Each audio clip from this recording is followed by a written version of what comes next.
welcome to my plant and chat video. So very recently I got even more fruit trees. So first of all, this Brightwell blueberry was a new variety. I think I found this at my local Lowe's and I'm just excited to try a new blueberry.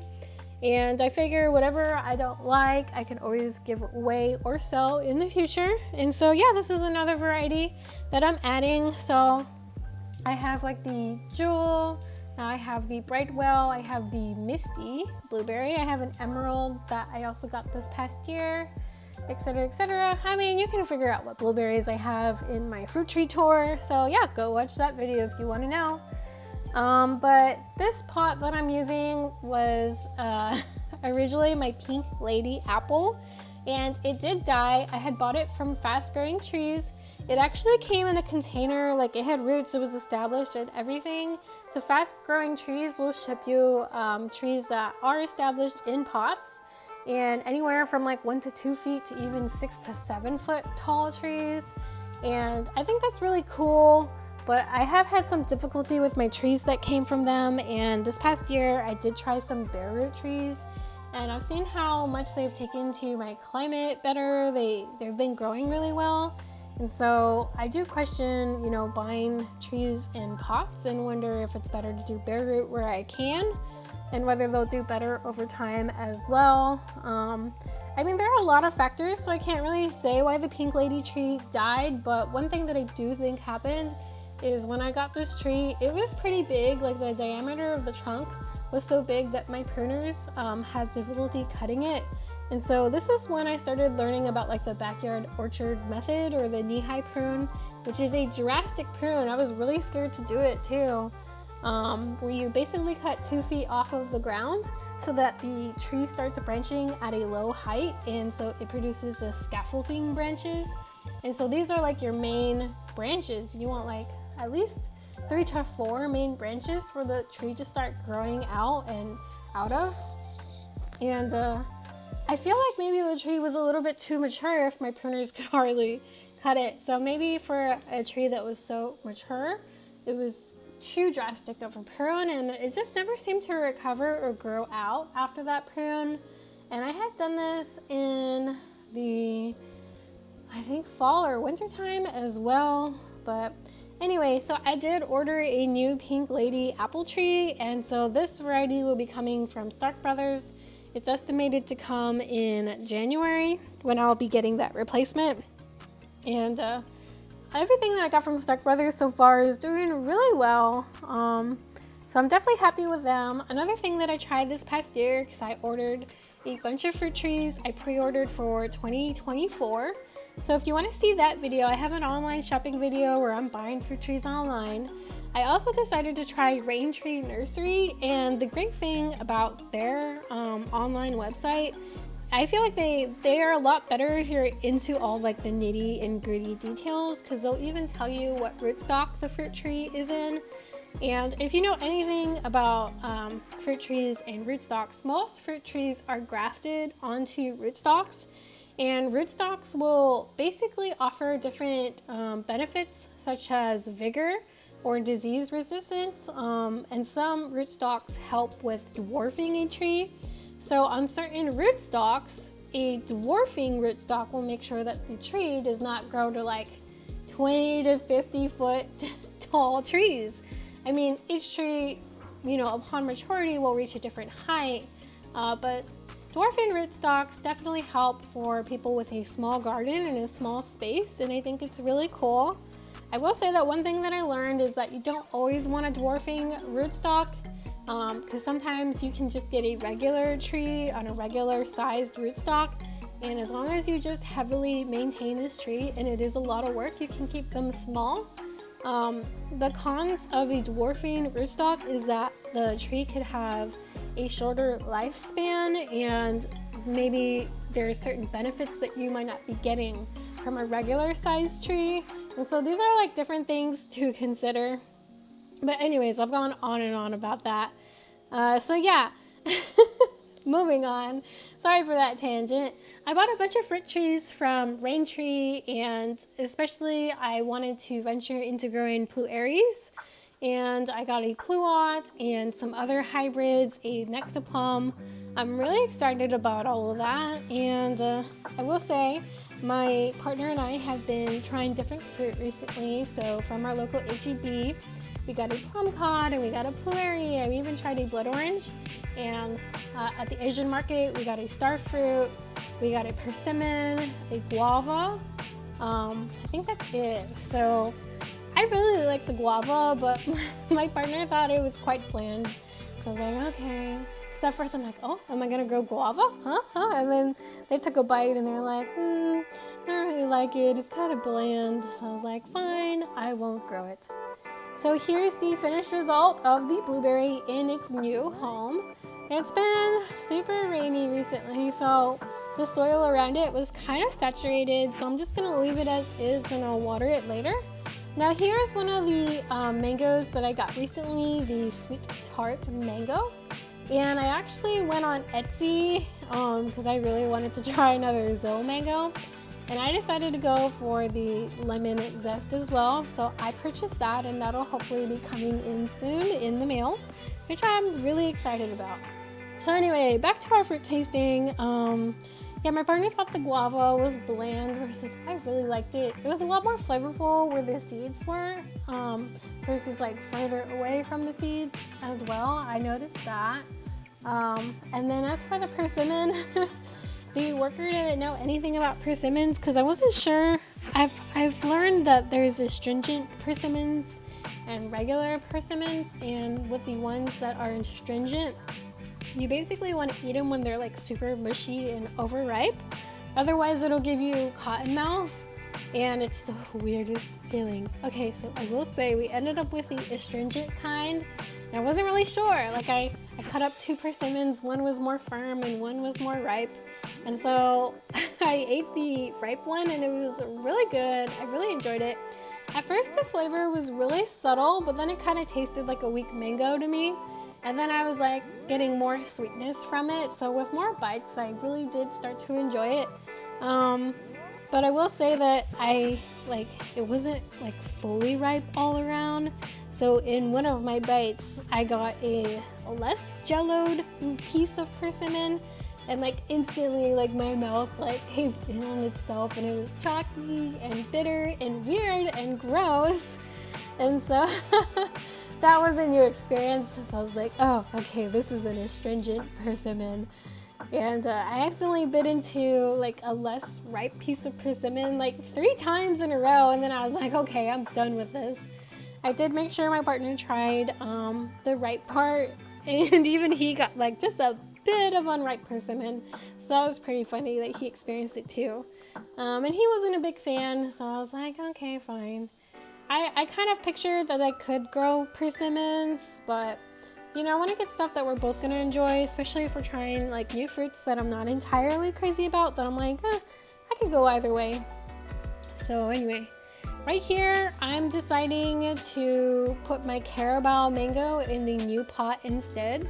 So the pot that I had for my mango, the sweet tart, just seemed to be too big. There was so much soil that I had put at the bottom of the pot. By the time that the plants was ready to go in, I felt like it was just too big. And so this Carabao mango has been growing. It's been throwing out flushes of new growth. So I figured this one has a better root system to be upsized in a bigger pot. And so I went ahead and just like switched them out. So the Carabao mango will go in the new bigger pot, and then the new sweet tart mango will go in that one's previous pot, which is like smaller. So that's what I'm doing here. And so yeah, we've been trying different fruit, and I definitely, got really excited about different mangoes. Let's see, what else? So recently I've been playing Baldur's Gate 3. It's a game that we got for the PC, and it's basically, a lot of people are saying it's like a Dungeons and Dragons game because you roll dice and you can succeed in action or fail in action. And I will say that I've listened to Dungeons and Dragons podcasts in the past, but I'm really getting back into it. And it also helped that we watched Vox Machina. So we had watched season 1 previously, and it was really enjoyable. It has a lot of adult humor, so it's a more mature D&D show. And then recently season 2 came out, and season 2 was amazing. It was so good. We were so immersed, and I really just was like, oh, okay, well, isn't this based on like a D&D playthrough? So then I found out about Critical Role and how they're like massive, and this guy Matt Mercer, who's like the dungeon master, who like guides all the characters through their adventures. Like this guy is like the king of Dungeons and Dragons, and his campaigns are like so well known, and especially the Vox Machina one, which got turned into a show. I believe they had started a Kickstarter for it, and it was just like so well funded. They went like way over their goals, so they're like, okay, we gotta do something good. And yeah, I highly recommend watching Vox Machina. Now season 2 gets freaking good, so highly recommend. And you know, Dungeons and Dragons has been gaining in popularity. Like we even saw it featured in like Stranger Things, since the boys would play it. And you know, I think that's really cool. A lot of nerd culture is just like kind of mainstream now, and you can just enjoy it. And not only that, but there are a lot of barriers to playing Dungeons and Dragons. So like if you wanted to play it yourself, you have to have not only a dungeon master, but you have to have a group of people willing to get together on a regular basis and like building your character and world building and all those details is very time intensive. So here's the Namdakmai in its new spot, so I'm just kind of tucking it away. Yeah, I'm running out of room. I'm definitely gonna have to figure out and rearrange this little patio concrete area. I mean, I'm getting a lot more fruit trees in next year, so I'm gonna have to start wrecking my brain. I think I'm gonna move that back shelf out and place that somewhere else so that the fruit trees can just go further against the wall. But anyway, so yeah, there's lots of barriers to entry when it comes to playing Dungeons and Dragons. And so the best thing about like podcasts is their ease of enjoyment. You can still enjoy it and not have to have a group or a dungeon master or get together with friends. And a lot of times, like, the campaigns are like really good, and you get people who are good at voice acting as well. You know, they're not like novices like I would be. So yeah, and so I've been checking into the Critical Role podcast, listening to their Vox Machina campaign.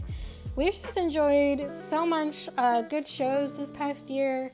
My partner and I always say that like it's the golden age of entertainment, because I mean, you have stuff like, you know, Game of Thrones and House of the Dragon, but also there's been like really amazing other shows. Like we really enjoyed Jane the Virgin, and this one came out of like left field, because when this show initially came out, I did judge it by its name. I'm like, Jane the Virgin, what's that? And it was just one day I decided to just give it a shot, and I got a few episodes in, and it's just so enjoyable. So my partner ended up joining in, and we watched all the seasons of Jane the Virgin.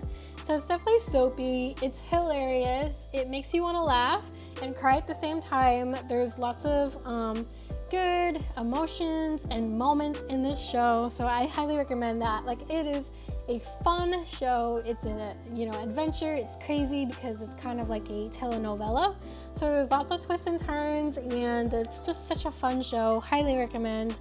As far as like animated, we really like Arcane. Now, I know nothing about League of Legends. I mean, I know it's a game that people play, but Arcane was such a good show. There are very few shows that my partner and I will rewatch, and we watched Arcane like 3 times now. I feel like it's just a masterpiece, and the animation is so good, and I really enjoyed that. We also finished watching the recent season of Sex Education. At first, I wasn't sure if I was going to get into the new season, but man, they know how to draw you in with the character stories and arc. Like, I really get into each, you know, character and what they're going through, and so I got immersed into that. And then we started watching Zom 100 off of Netflix. There's a new season of Jujutsu Kaisen as well. Let's see, The Boys was really fun. It's basically like, if you don't know of it, The Boys is like superheroes in a mature setting. So, well, you know, superheroes, what would happen if they were just like you and me, and they're flawed, but they're people with superpowers, and, you know, their morals aren't always great. So what happens then? And gosh, it is always like tipping the scales of what you think could happen. It's a very, very gory show. It's very mature, so, you know, forewarning there. But I think it's it's so good, and it's outrageous, and like it always manages to surprise me where they go.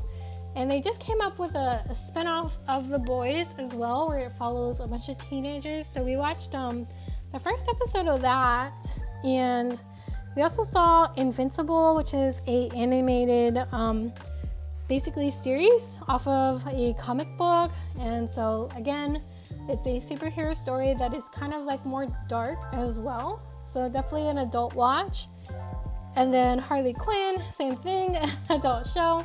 But that one's like definitely like something you can put on the background. It's an easy watch, you know, and it's just fun to view. So here are the mangoes in their homes.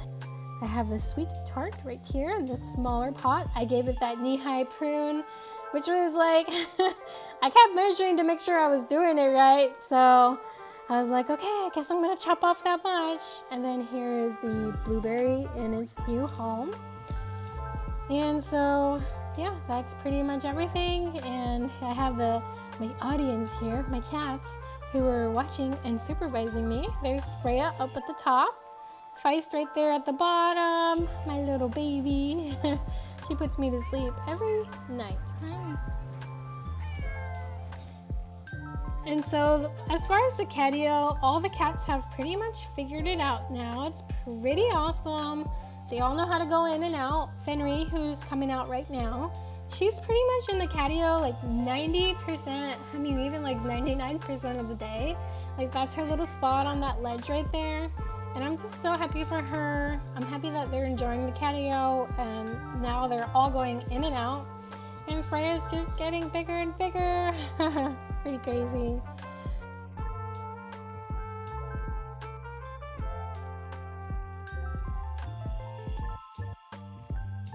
So this is my Glen mango, and it's really like starting to branch out to the sides. It's kind of weepy too, like falling out to the sides. And so I'm thinking I'm gonna definitely need to move some of my pots so that the fruit trees have space to grow, and, you know, finally put some space between the rows. Cause yeah, this is going out horizontally. It's gonna need the space, but yeah, so anyway. Thanks for listening to me talk today, and that's everything. So you have a wonderful rest of your day, and don't forget, go plant a tree. Bye.